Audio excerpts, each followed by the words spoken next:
Hello everyone, Justin Vacula here with another video in my Stoic Philosophy series titled The Dark Side of Desire.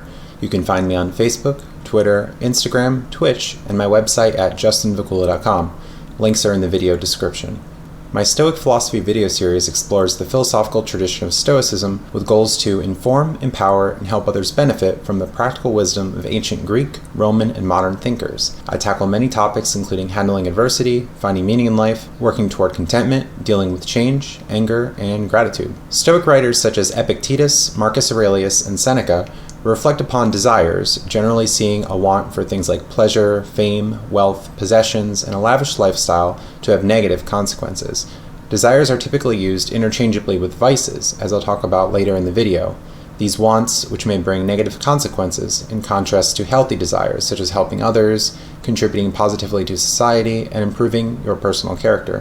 One who desires may never be satisfied, always wanting more and more, often compromising their character in the process, being distracted from virtues such as modesty, honesty, prudence, and moderation, and structuring their lives in a way that pleasure rather than virtue is a main good.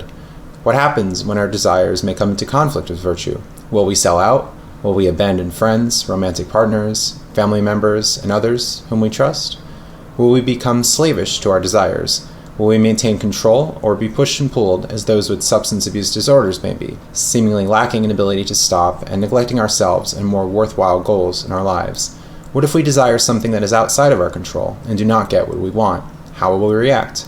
Will we be crushed by what seems to be failure and create anguish for ourselves? Will we fail to meet an unobtainable standard and blame ourselves? Stoic writers generally value moderation, balance in life, advocating for frugal living, modesty, and some leisure.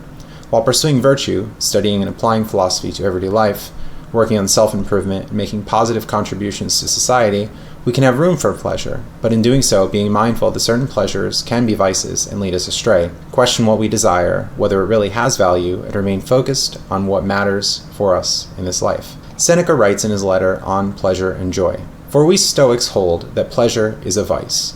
Very likely, it is a vice. We are accustomed to use the word when we wish to indicate a happy state of mind. We human beings are fettered and weakened by many vices. We have wallowed in them for a long time, and it is hard for us to be cleansed.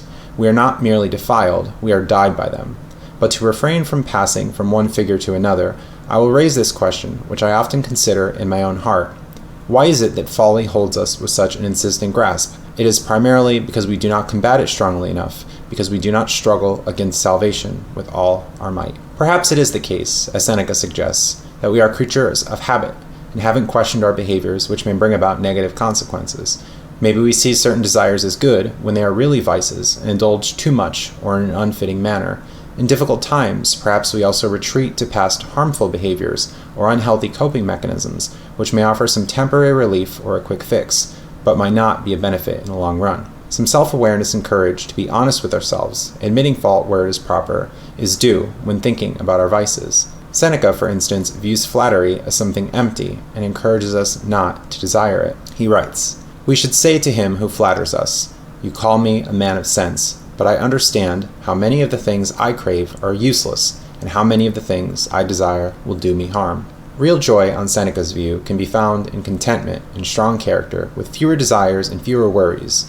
This is different than a sense of joy and pleasure. He notes that pleasure can be temporary, fleeting, and can cause us stress. He writes, "If you seek joy in the midst of cares, these objects for which you strive so eagerly, as if they would give you happiness and pleasure, are merely causes of grief.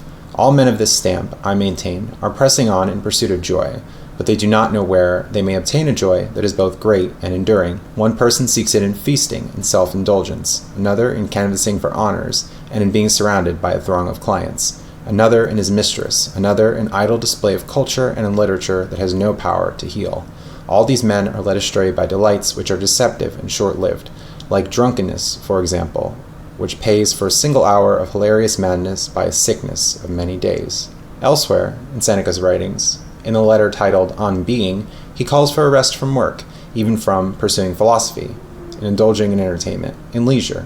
He writes, "At times we should slacken our minds and refresh them with some sort of entertainment, but let even your entertainment be work, and even from these various forms of entertainment you will select, if you have been watchful, something that may prove wholesome. That is my habit, Lucilius. I try to extract and render some useful element from every field of thought, no matter how far it may be removed from philosophy. We can find value in entertainment. Of course, if we find a worthwhile form of entertainment, take away some knowledge, learn about different perspectives, and reflect upon what we're engaging in. Too much work and no time for leisure can burn us out and make for a miserable life. What we are working for, anyway, if we have no free time. Perhaps, if we reduce our desires and live a more modest, frugal lifestyle, we wouldn't be working so many hours and can pursue a multitude of endeavors and find fulfillment.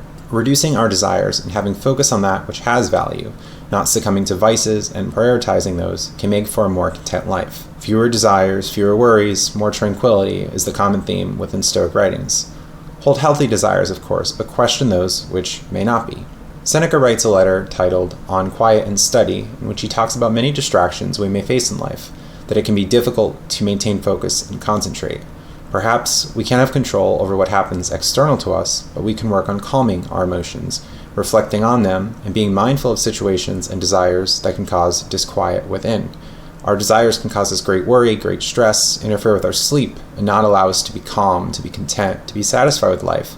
But if we can reduce or eliminate our unhealthy desires, we can have a better quality of life. Seneca writes, I force my mind to concentrate and keep it from straying to things outside itself.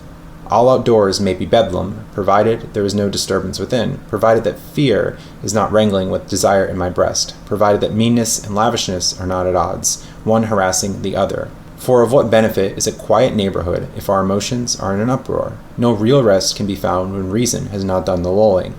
Night brings our troubles to the light rather than banishes them. It merely changes the form of our worries. For even when we seek slumber, our sleepless moments are as harassing as the daytime. Real tranquility is the state reached by an unperverted mind when it is relaxed. I'll end here with a final letter from Seneca titled On Baiae and Morals. Seneca writes, I refuse to submit to the yoke. Nay, rather, I shake off the yoke that is upon me, an act which demands even greater courage. The soul is not to be pampered. Surrendering to pleasure means also surrendering to pain, surrendering to toil, surrendering to poverty. Both ambition and anger will wish to have the same rights over me as pleasure, and I shall be torn asunder, or rather pulled to pieces. Amid all these conflicting passions, I have set freedom before my eyes, and I am striving for that reward. On what is freedom, you ask? It means not being a slave to any circumstance, to any constraint, to any chance. I never could harangue enough against vice. Vice, Lucilius, is what I wish you to proceed against, without limit and without end, for it has neither limit nor end. Thanks for watching, and stay tuned for more content. You can find me on Facebook, Twitter, Instagram, Twitch, and my website at justinvacula.com. Links are in the video description. Please subscribe, share, comment, and like the video if you find my contribution worthwhile. Watch earlier videos on this channel in which I explore perspectives within Stoic philosophy that can help improve your quality of life. Consider donating if you support my work and would like to see more, for this takes time and effort to produce content. I seek to have more scripted videos like this one and to improve my video quality through using different approaches and learning how to better create YouTube content, although my time can be quite limited given other obligations. Have a great day.